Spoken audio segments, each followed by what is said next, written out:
আল্লাহ তুমি সব কিচ্ছু জানো, হে আমার প্রভু তুমি আমাকে মাফ করে দাও। আমার আল্লাহ বলে, তারপরও যদি তোমাদেরকে আমি মাফ না করি, তারপরও বান্দা তোমরা আমার রহমতের দরজা থেকে ফিরে যাইও না।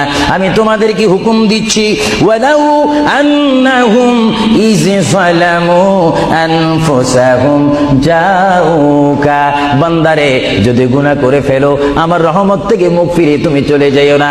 হ্যাঁ বান্দা, আকাশ পরিমাণ যদি গুনাহ করো, পাতাল পরিমাণ যদি গুনাহ করো, সাগরের পানি পরিমাণ যদি গুনাহ করো, পাহাড় তুলনায় যদি তুমি গুনাহ করো, আমার দরবার থেকে তুমি নিরাশ হইও না। এ বান্দা, আমি তোমাকে একটি রাস্তা বাতাই দিচ্ছি, একটি পথ তোমাকে আমি দেখাই দিচ্ছি। সেই পথটি কোন পথ তোমরা জানো? ওয়ালাউ আন্নাহুম ইয যালামু আনফুসাহুম জাউকা, বান্দারে যখন তোমরা বরবাদ হয়ে যাবে তখন তোমাদেরকে একটা পথ আমি তোমাদেরকে দেখাই দিলাম।